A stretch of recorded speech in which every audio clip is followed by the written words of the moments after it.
Au nom du Père et du Fils et du Saint-Esprit. Amen. La paix de Jésus soit dans votre maison, sa paix et sa joie. Alléluia. Pierre proclame sa foi. Saint Évangile selon Saint Marc, chapitre 8, versets 27 à 32. Jésus partit avec ses disciples pour les villages qui entourent Césarée de Philippe. Comme il était en route, il posa cette question à ses disciples. « Qui dit-on que je suis ?» Ils lui répondirent. « Pour les uns, tu es Jean-Baptiste, pour d'autres Élie, et pour d'autres encore l'un des prophètes. » Mais Jésus continua ses questions. « Et vous, que dites-vous que je suis ? Qui dites-vous que je suis ?» Pierre répondit. « Tu es le Messie. » Alors il leur donna un avertissement. Ils ne devaient rien raconter à son sujet. Jésus commençait à les instruire en ce sens. Le Fils de l'homme doit souffrir beaucoup. Il sera rejeté par les prêtres, les anciens et les maîtres de la loi. On le tuera et après 3 jours il ressuscitera. Il leur parlait de cela avec beaucoup d'assurance. Pierre alors le prend à part et commence à lui faire la leçon. Mais Jésus se retourne et comme il voit là ses disciples, il sermonne Pierre et lui dit « Passe derrière moi, Satan, tu ne penses pas comme Dieu, mais de façon toute humaine. » Waouh, merci Jésus pour ta parole, alléluia. Là, il faudrait des heures pour parler de cela, tellement c'est important. Déjà, première chose de contexte, Jésus demande ça, on est au début de la vie publique de Jésus. La réponse donc des apôtres, et les apôtres lui rapportent ce que les gens disent de lui, mais les apôtres savent que Jésus est le Messie, puisque nous savons par le Saint-Évangile lui-même que Saint Jean-Baptiste a envoyé Saint Pierre et Saint André, enfin ils n'étaient pas saints à cette époque-là, Pierre et André, qui étaient ses propres disciples. Saint Jean-Baptiste avait des disciples, il n'était pas tout seul dans le désert, il avait des disciples. Et dans ses disciples, il y avait Pierre et André, qui étaient frères, qui sont devenus les apôtres, les premiers apôtres. Qu'est-ce que Saint Jean-Baptiste a fait? Il les a envoyés auprès de Jésus pour lui demander « Est-ce que tu es le Messie ?» Et Jésus leur a fait cette réponse extraordinaire.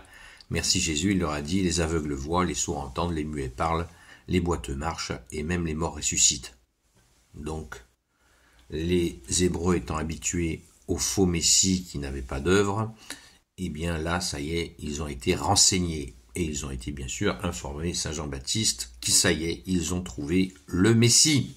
Alléluia. Voilà, donc ça c'est un aspect très important qui nous est mentionné dans l'Évangile. Donc les apôtres, du coup Saint Pierre et Saint André, si les apôtres entre eux devaient se demander qui était ce Jésus, qu'ils étaient appelés, eh bien Saint André et Saint Pierre ont bien dû les informer de cette déclaration. Et là, ça devient très chaud, puisque Jésus annonce le programme jusqu'à sa passion, sa crucifixion et sa résurrection. Alors, il faut savoir aussi que les apôtres, la résurrection, ça leur parlait pas trop. Ils n'y ont pas trop cru. Ils savaient, ils ont entendu Jésus à plusieurs reprises. Ils t'ont entendu, bien-aimé Jésus, dire que tu allais être assassiné. Mais ça, cela les peinait tellement que on peut imaginer facilement qu'ils n'avaient pas capté la résurrection. Ils l'ont compris quand ils ont eu des signes très forts, notamment Sainte Marie-Madeleine, qui le matin de Pâques, merci Sainte Patronne, était là dans le tombeau et a vu Jésus ressusciter la première. Et Jésus l'a envoyé dans cette mission absolument extraordinaire, la plus grande mission de l'Évangile, d'annoncer la résurrection de Jésus aux apôtres, et ils ne l'ont pas cru, nous dit la parole, donc c'est chaud. Et le soir même, Jésus s'est montré à eux. Et là, forcément, c'était clair. Mais Jésus avait donné d'autres signes dans la journée qui fait que, notamment Saint Jean, a cru. Et Saint Pierre aussi. Mais tardivement. Sainte Marie-Madeleine restant la première témoin de la résurrection de Jésus. Alléluia! Alors ensuite, cet épisode très très mystérieux, très spéciale, on va dire, de Saint Pierre qui dit à Jésus, non, non, non, je ne te laisserai pas assassiner, je serai là. D'ailleurs, il l'a fait. Le soir, il a tiré l'épée. Il a fait ce qu'il a dit, malgré que Jésus lui défende de le faire. Puisque Jésus lui dit, passe derrière moi Satan, tu ne penses pas comme Dieu, mais de façon toute humaine. C'est une façon pour Jésus de dire, voilà, que les choses n'étaient pas prévues comme lui l'imaginait, que le plan de Dieu était bien ce qui s'est passé. Et oui. Et Jésus lui demande à Saint-Pierre de ne pas s'opposer au plan de Dieu, c'est-à-dire que Jésus a accepté d'offrir sa vie. Comme il nous l'a dit, Jésus lui-même, dans l'Évangile encore, Jésus, tu nous dis, ma vie, personne ne la prend, je la donne, car j'ai la capacité de la donner et de la reprendre, ce qui veut dire de ressusciter. Voilà, donc à ce moment-là, Saint-Pierre raisonne comme un humain.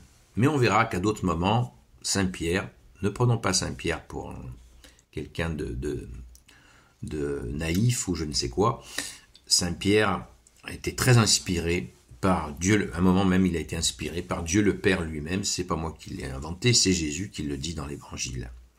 Quand Saint-Pierre lui dit, tu es le Messie, tu es Jésus, tu es le Fils du Dieu vivant. Et Jésus lui dit, heureux es-tu, fils de Jonas, parce que ce que tu viens de dire, tu l'as reçu directement de mon Père.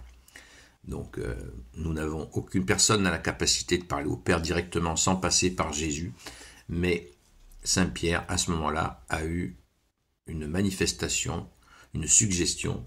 Le Père lui a soufflé qui est son Fils. C'est absolument un passage extraordinaire du Saint-Évangile. Merci Jésus. Voilà. Donc, vous voyez, Jésus rigole pas avec ce qui est prévu. Voilà. Ce qui est prévu, Jésus fait la volonté du Père, il ne cesse de le répéter. Et là, Saint-Pierre se fait rembarrer sèchement. Vous voyez comme Jésus est magnifique parce que là, il l'a recadré sèchement, mais à plusieurs moments, Jésus va valoriser Saint-Pierre jusqu'à en faire celui sur qui il s'appuie pour bâtir sa sainte Église catholique apostolique. Amen, alléluia. Gloire soit au Père, au Fils et au Saint-Esprit, maintenant et toujours, et pour l'éternité. Amen. Ô Jésus, toi qui peux tout et qui porte tout, toi le Sauveur, toi l'Emmanuel, je te confie toutes celles et ceux qui regarderont cette vidéo, ainsi que leurs proches, selon ta seule volonté, ô Jésus, Sainte Marie, Reine des cieux, toi l'Immaculée Conception, toi qui écrases le serpent, toi qui as la lune sous tes pas, toi notre Mère, Notre-Dame, Saint Joseph, toi le juste et le saint, toi le sage, toi la terreur des démons, toi le saint gardien de la Sainte Église catholique apostolique, Sainte Marie-Madeleine, notre chère sainte patronne, première témoin de la résurrection, et vous tous les saints et saintes amis de Jésus, Saint Michel Archange qui est comme Dieu, Saint Gabriel Archange, Saint Raphaël Archange, et vous tous les anges qui servez Jésus, je vous confie toutes celles et ceux qui regarderont cette vidéo, ainsi que leurs proches, selon ta seule volonté, ô Jésus. Quand je dis Saint Michel Archange, qui est comme Dieu, c'est le cri de Saint Michel quand il terrasse le Satan, le diable, le démon. Hein, c'est bien ça c'est bien le cri de Saint Michel Archange. Sainte messe à vous, hein, nous sommes dimanche, donc moi je me prépare pour foncer à la sainte messe. Oh Jésus, merci. Où j'ai rendez-vous avec mon bien-aimé Jésus et je vous en souhaite autant. La paix de Jésus soit dans votre maison, bon dimanche et à très vite.